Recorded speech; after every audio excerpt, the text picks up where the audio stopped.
Hi, everyone. Welcome. It's ICBA's morning daily news for today, Wednesday, September 27th, 2023. I'm Jordan Bateman. As always, you can email me, jordan@icba.ca, if you have any good stories that we should pass along tomorrow. All right, I'm going to give you the heads up today on three things. BC's housing naughty list, Alberta cities asking for $1 billion, $1 billion, and the fallacy of government electric vehicle targets. For links to sources, as always, visit icbaindependent.ca. We can't post the media links here because of the Trudeau government's foolish online news act. All right, story number one. So after years of study, after identifying 10 BC municipalities on their naughty list for not building enough housing, the Eby government finally got around yesterday to announcing just how many housing units they expect those 10 cities, ranging from tiny Oak Bay on Vancouver Island to huge Vancouver, just how many units they must build over the next 5 years. The answer? Just a fraction more than they did over the past 5 years. Oh, and no commitment in the plan to those cities for more infrastructure dollars to help this along. So, folks, this feels like a real nothing burger to me. This was a chance for them to come in with a very aggressive target, really push these municipalities and maybe even propel them with some targeted investments. Instead, we get basically more of the same, which, by the way, remember, Canada builds about 220,000 housing units a year. We need 830,000 a year to catch up on the housing shortfall by 2030. This will not get us there, not even close.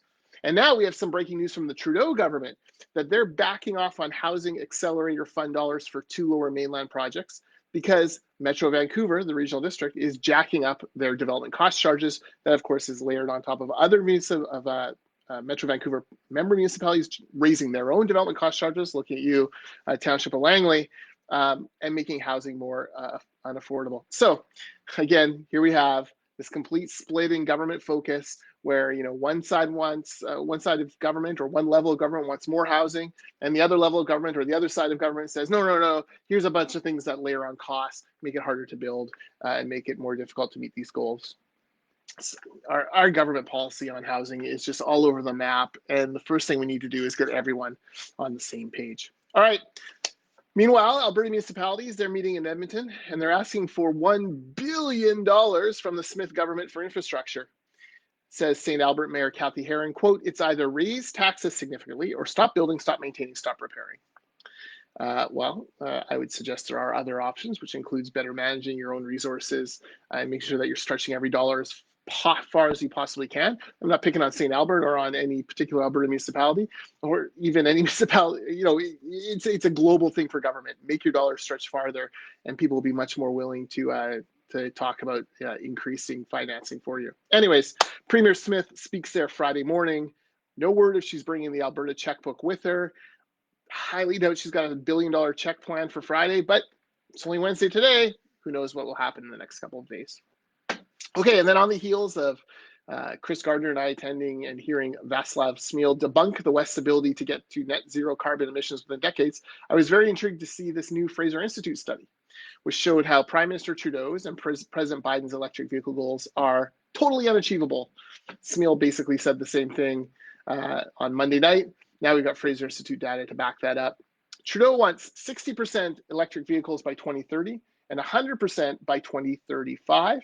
Folks, we're in 2023, practically 2024. So you really think we're going to get to 100% electric vehicles sold by 2035?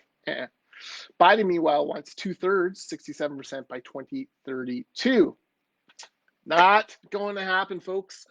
Not when we're at 6.5% electric vehicle sales today, and not when the USA is at 3.4% today, and not when the market is speaking in a different way. The market, drivers, car buyers, they're gravitating towards hybrids.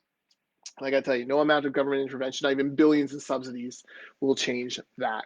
All right, that's it for today. As always, you can leave a comment here or email me, jordan@icba.ca. I look forward to talking to you again soon.